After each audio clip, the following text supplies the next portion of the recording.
Welcome back to Fudge Muppet. Ladies and gentlemen, my name is Scott, and today we are addressing a very serious problem with the Elder Scrolls V Skyrim. Where are all the sheep? Where are all the pigs? Where are all the geese, the roosters, the stray cats and the filthy rats? Nowhere to be seen in an unmodded Skyrim. A travesty to be sure, but in all seriousness, today I wanted to talk about the missing creatures of Solstheim, the landmass featured in the third expansion for the Elder Scrolls V Skyrim. I know, I forget about Hearthfire too, but yes, we are talking creatures that made appearances in the Elder Scrolls 3 Blood Moon expansion, which took place on the island, but when we returned to that very same place some 200 years later in the Dragonborn DLC, they were nowhere to be found, or at the very least, not in the forms that we once knew them. I know Solstheim is part of Morrowind now, and the eruption of Red Mountain has made some changes, but it's a place where there are some missing creatures that we know for sure have existed there prior. Anyways, without blabbering on, let's get right into creature number 1. The Graal. Yes, this thing, these funky looking creatures from the Blood Moon expansion, which of course takes place on Solstheim. You could find these interesting creatures inhabiting ice caves, and they were feared by the populace. Skarl would say this about them: "I have heard them called that. We do not know what they really are. Perhaps an evil spirit, perhaps a great beast. Whatever they are dangerous. Their claws and tusks rend armor and tear flesh. They will attack alone or in packs. Take care when they are near." These monsters were also featured in the story of Avar Stonesinger. Avar was an ancient member of the Skarl who had gone on a quest to return the gifts of the stones on Solstheim. He freed the powers of the Sunstone from the unholy beasts who locked it in the halls of Penumbra, but one remained, the Lightkeeper Graal, which the Nerevarine defeats in the quest The Ritual of the Sun. Some have also called them Ice Trolls, and this is also largely based upon the fact that their item code names within the game say Ice Troll, but looking at their Blood Moon appearance, I kinda just see a blue elf with tusks. And unfortunately, when we return to Solstheim in the Dragonborn DLC, they are nowhere to be found. We do find instead some frost trolls, leading some to believe that Bethesda had just sort of replaced them with frost trolls and retconned the Graal out of existence.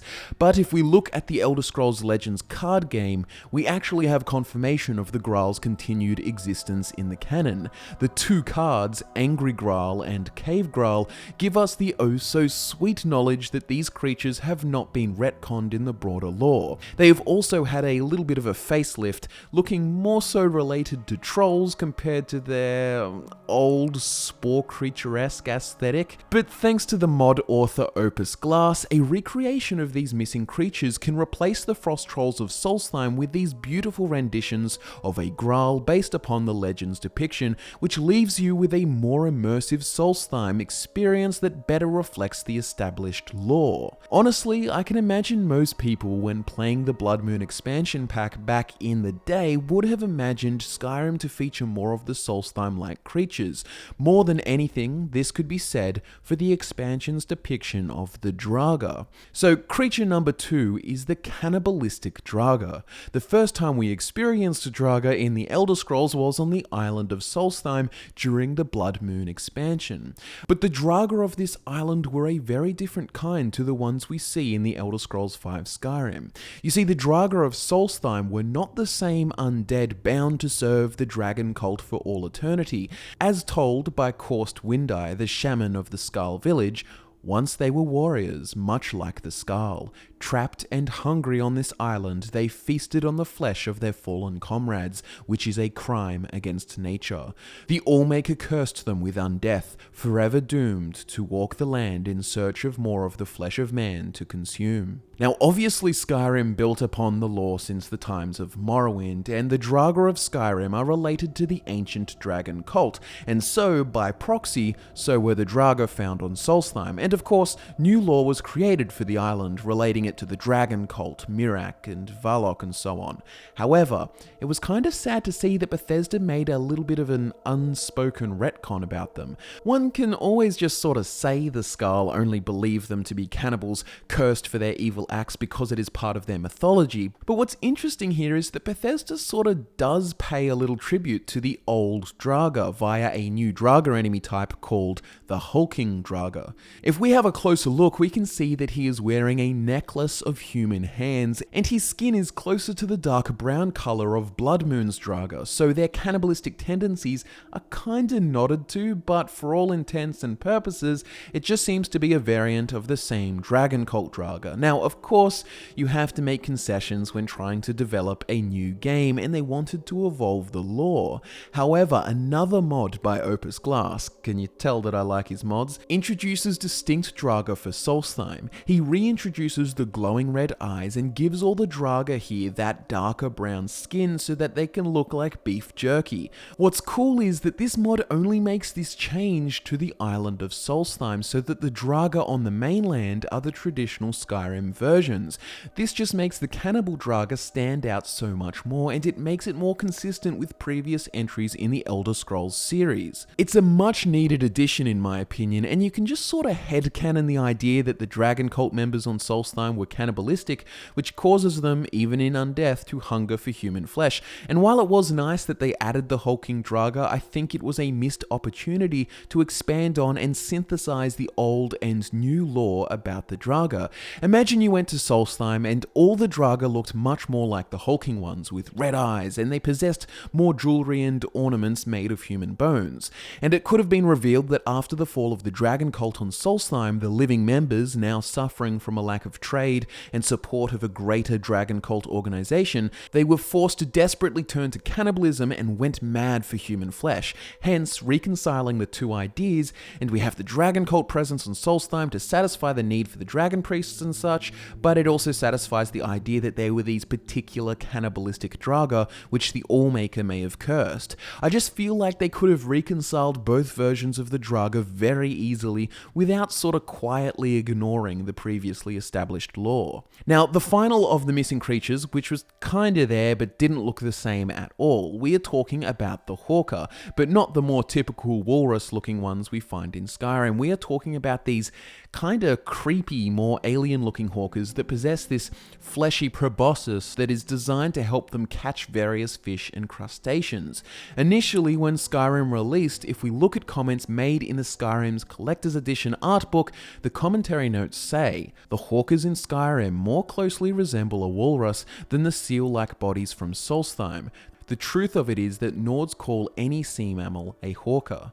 So that indicated that Solstheim hawkers are different to the mainland ones, but when we finally got to Solstheim in the Dragonborn DLC, we find that the hawkers here are exactly like their mainland counterparts. Now, can you guess who fixes this issue? Yes, the modder OpusGlass introduces a marvelous but subtle change-up to make the hawkers of Solstheim resemble their appearances in Blood Moon. The longer tusks, the white fur, the black beady eyes, smaller shoulder humps, pointed digits on the fins. It really does make a difference, but these new hawkers of Solstheim still do look related to the mainland ones. The mod author has also named them Bloodhawkers to differentiate them, but it's the kind of thing that makes me wonder why Bethesda didn't originally do such a simple change in the first place, and the return on investment for making these little changes is huge for immersion and depth of the world. Imagine if when the Dragonborn DLC released, there were these Graal ice troll creatures legitimately just swapping out the spawns of the frost trolls, perhaps throw in a dialogue line from one of the skulls saying to be careful at X location because these unholy beasts lurk there, or even just add a line to Malor at Raven Rock about how Graal tusks are valuable. Then retexture all the Draaga like so, throw in a book called Cannibals of Solstheim which explains lore about how the Dragon Cult resorted to cannibalism after their downfall, and that is why they were cursed to crave human flesh for all eternity, and then you can throw in these unique hawkers for Solstheim, and there you go. Solstheim is a little more fleshed out for such little effort in the grand scheme of things, because really, it's some retextures, a bit of remodeling, and throwing in a book and a dialogue line or two, which I imagine would be pretty quick work for a game game studio, and I'm not particularly recommending that Bethesda put in the least amount of effort possible, but all I'm going to say is that OpusGlass has made these 3 mods that change up the models and textures of pre-existing vanilla models, and it has made all the difference in terms of immersion and greater lore consistency. It's a different story, of course, when you hear about the creatures in a place from afar, but then those things don't turn out to exist there because you can just sort of work with it in your head and say, oh well, that creature was just a rumor, or maybe they went extinct. So for example, when there was talk of river dragons rusting their hides in the waters of central Cyrodiil, but then we didn't see them in Oblivion, well, you can kind of use the previously mentioned excuses. But when we have physically seen these creatures in a prior game, I really think it's a good idea to maintain that consistency, especially when it's easy enough to do so. Guys, if you're interested in making your version of Solstheim share a much greater consistency with the Solstheim we saw in the Blood Moon expansion, then definitely head down into the description and check out these 3 great mods. And I mean, if you've never played Blood Moon or you don't even care about the lore, I'd still just recommend these mods anyway because they add that little bit more uniqueness and enemy type variety to the game. Smash the like button if you love some more lore consistency, subscribe for more Elder Scrolls content, and thank you to those who already are subscribed, it means the world to us. My name is Scott from Fudge Muppet, thanks again, and I'll be back to nerd out with you again next time.